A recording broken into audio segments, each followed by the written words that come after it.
Greetings, this is Dr. Manfra, and I want to welcome you again to Theory and Research in Social Studies Education. I wanted to just use this PowerPoint to offer a brief introduction to our first module that we'll be doing in this course. This course is focused on theory and research as it applies to social studies practice. Rather than see theory and practice or research and practice as divided, this course takes the approach that practice is based on sound foundation in theory, which is in turn based on empirical research. Practice informs research and informs theory. I really like what Elliot Eisner has to say about theory. He believes that theory helps us to focus in on the world. He wrote, "When theories do in this regard is help focus attention on aspects of classroom life that we might otherwise neglect. There are tools that help us bring the world into focus." So in this regard, theory is a tool for teachers to use to think about the way in which they work with students, the way in which they connect with the disciplines that they are teaching, and the way they make a positive outcomes or positive impact on student learning outcomes. So for example, take Eisner's theoretical framework of 3 different types of curriculum. He wrote in 1979 that all curriculum is explicit, implicit, or null. The explicit curriculum is obvious. It could be those standards from the North Carolina Standard Course of Study, the textbook, the agenda on the wall. But we know that classroom instruction goes beyond just that which is explicit to also focus on implicit characteristics. We teach kids every day rules of behavior, culture, socializing. We train them to have particular values or responsibilities, or we encourage them to be open-minded or develop certain habits of mind. These are really implicit, and often the teacher is the sole curriculum gatekeeper. In other words, you as the teacher will be the one who determines the way in which that explicit curriculum is delivered to your students, which in turn is a part of an implicit curriculum that you create. Now, the null is that which isn't there. So the most obvious, for example, might be the absence of arts in schools, for example, or physical education in schools. You might also notice when you walk into a classroom an absence of a particular theoretical framework or a particular philosophy about children or about instruction. Some things are null because we don't believe that schools should be teaching them. For instance, in public schools, perhaps institutionalized religion is absent. Some things are also null because they may be taboo, or things are null because they're just not valued in that school or in that curriculum. So for example, this is a video that you could watch of a pretty interesting first day of school in a charter school in which the teacher is heavily teacher-centered, directing students step by step through the day. So you see a very strong, explicit, and overt teacher-centered instruction. What's implicit perhaps is the sense of order in the classroom, the way in which students are organized in rows. The teacher refers to the students by number, which gives an interesting impression about his relationship with these students. You might also look at some of the things on the walls to also kind of get a sense of what the implicit or explicit curriculum. You should also pay attention to things that are absent. For instance, there's no focus on perhaps nature. There's very little outside sunlight coming in. Literally, this is a walled-off classroom. And so again, I use this example to provide a sort of starting point for thinking about the way theory can create a lens, almost like a magnifying glass for us, to focus in on issues that are really important to understand how students learn and what their learning outcomes will be like in the classroom. So throughout the semester, we'll be returning to this idea of theory to take up ideas, whether they're theories about culturally relevant instruction or theories about teaching historical thinking, to help us reframe our purpose and to really think about really kind of carefully what we're doing in the classroom as we design lessons and we instruct our students. All of these issues of theory and practice go back to two quotes that I often refer to from Herbert Spencer. He wrote these at the turn of the century. What knowledge is of most worth, and what shall schools teach? These two are fundamental issues in curriculum concerns, and you'll soon see that social studies is right in the thick of major questions about what knowledge is of most worth and what should be taught. We'll be studying the curriculum wars. You might be familiar in more recent curriculum wars, for instance, the Texas textbook controversy, where state legislatures like ours in North Carolina legislate the actual content that will occur in a social studies classroom. So I think this is a really exciting opportunity for us as social studies teachers to learn about the field, to learn about the way it's been framed, and think about the ways that we want to envision social studies being enacted in our classroom, the way that we're going to pick up theory and research and move that into practice in a way that's really beneficial for our students and really for the aims of our field, which is, of course, to contribute to democratic education. So this week, the first module is focusing on defining social studies. So at the very basic level, what do we mean by social studies? I don't know if you've thought about this before.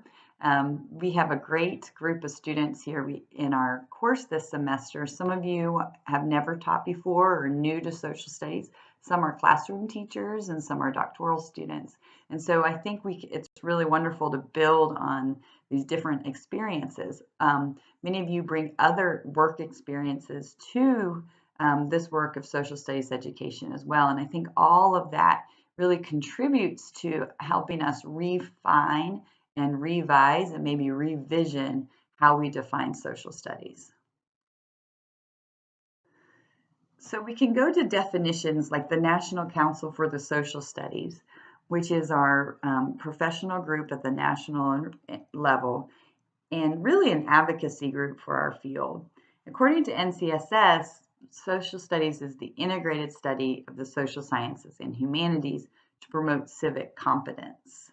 They have a lot more here, but they talk specifically, as you notice, about specific disciplines such as anthropology, economics, geography, history, and then as well as sort of this interdisciplinary nature, pulling in from humanities, mathematics, and the natural sciences, promoting knowledge of involvement in civic affairs, and thinking about really the multidisciplinary nature. So this is just a packed definition here.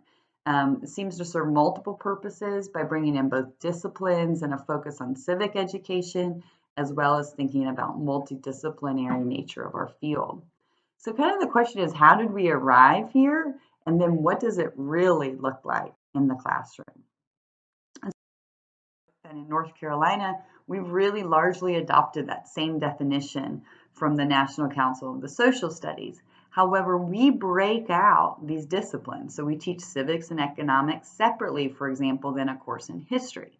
Yet at the same time, we assume that teachers who are teaching, for instance, a U.S. history class are integrating across these disciplines. So this can be a really complex work for us as teachers.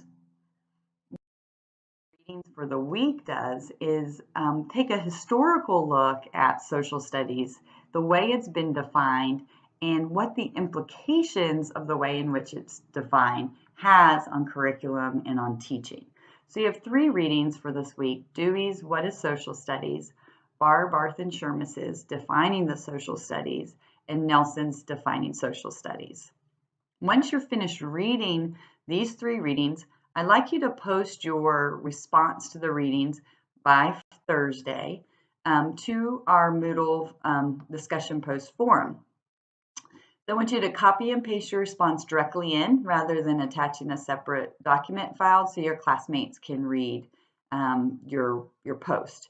Please provide an overview of the major issues raised regarding the purposes of social studies and the role of schools in a democratic society. So I really want you to focus in on how these authors define social studies and how they see social studies as playing a role in the sort of larger objects of schools and democratic societies. In order to receive full credit for this, you'll have to use specific examples from the readings to support your assertions.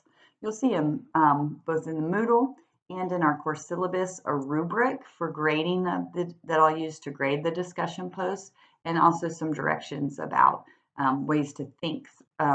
And these same directions that you see here will be posted to Moodle and the syllabus. All right, so let me give you a brief overview of the readings to get you started. The John Dewey reading is very short.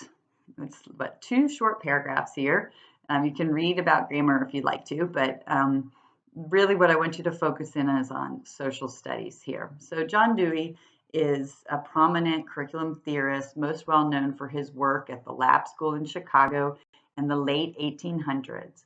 But he's really captured the American educational imagination because of his work and kind of his progressive ideals. And so we also often return to him, and some of our authors will refer to Dewey and what he might have meant when he thought about social studies. I think one thing that's important to note is to contextualize Dewey. For example, he is often quoted for his, again, progressive ideals. For example, this quotation sort of captures some of his core values. He wrote, "Education is a process of living and not a preparation for future living." This is in direct contrast to other curriculum theorists of his time. For example, Franklin Bobbitt in the same year wrote, "Education is primarily for adult life, not for child life. It's the fundamental responsibility to prepare for the 50 years of adulthood, not for the 20 years of childhood and youth." So what you see here in the sort of Bobbitt and Dewey juxtaposition is a real difference in the emphasis that these authors take. Dewey's much more concerned about the health and well-being of the child and meeting the child where he or she is than Bobbitt, who's very concerned about where that child's going. And I think these 2 quotes also still capture a lot of the tension that we see in American schools today between meeting students where they are in the classroom, meeting their needs and desires, as well as preparing them for their future life. Now, Barbarth and Shermis wrote in the 1970s, and they defined social studies as a set of goals which describe how the content of citizen education is to be selected, organized, and taught. They provide us a really nice taxonomy here in which they talk about different purposes, methods, and content. So they divide up social studies into 3 traditions: the transmission, the social science, and the reflective inquiry traditions. And in so doing, they sort of direct the reader towards thinking through the various ways that social studies has been taught based on the content of the curriculum that is used by the instructor. Nelson has a much more of sort of an overview, almost a historical chapter. And if you just wanted to scan the chapter and look at the big headings, which I have here for you, you see that he sort of pulls us rhetorically from the sort of really open-ended overview of what some of the purposes are of social studies and what they've been. So he really compares across multiple types of authors as much more of a review of the literature. And then he pulls us towards ultimately kind of really trying to hone in on what are the purposes of social studies and how will we define knowledge in our field. And I think he leaves us with some pretty clear indications towards the end of his chapter. I think it's really important that he goes, he's pretty critical of people who would suggest that these issues of definitions is just a matter of semantics. Rather, he feels like it's very, very important the way in which teachers and curriculum specialists and educational researchers in social studies define social studies because that have so much implications for the way in which it's taught.